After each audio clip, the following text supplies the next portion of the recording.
Hi everyone, today we will do legal dictation exercise number 40.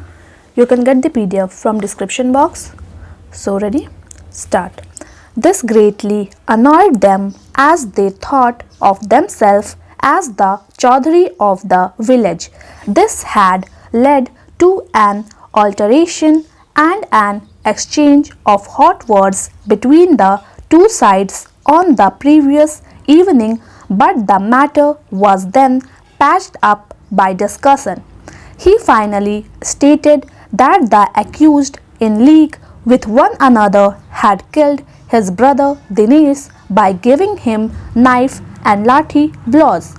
After the occurrence, he brought Kamlesh to the civil hospital Kanpur, where he was declared brought dead by Dr. Pawan Kumar, PW3, who was in the hospital on duty, sent information in that regard to SHO PS Kesopur, whereupon PW8 came to the hospital and took down the statement of the appellant. The FIR was delivered at the residence of the area magistrate on the same day. What is, however, of significance for the purpose is that the trial court disbelieved a substantial part of the prosecution story.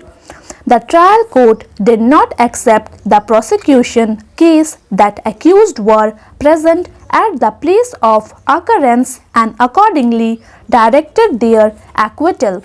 As regards the trial court pointed out that the three incised wounds on the person or the deceased that were attributed to him were according to the medical evidence post-mortem in nature, that is to say, those injuries were inflicted after Mahesh was already dead.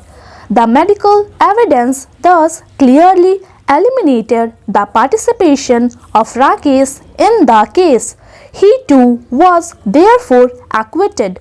The acquittal of the three accused brought down the number of the remaining accused for the shared common intention with the appellant. Apparently, that was one of the reasons for their conviction simply under section 323. Apart from the three accused whose presence at the place of occurrence was not accepted, the trial court also doubted the presence of 2 out of the 3 eyewitnesses. The trial court further held that even PW2, the only remaining eyewitnesses, had mixed up truth with falsehood, but his testimony was not liable to be discarded wholly since he had himself received injury in the same occurrence. In regard to this injury, the trial court came to the truly amazing conclusion. The injury on the hand of Rakesh was certainly in existence, and it was also proved by the medical evidence. The trial court resolved the contradiction by fastening the injury to Rakesh too. Thank you. Please subscribe my channel Steno.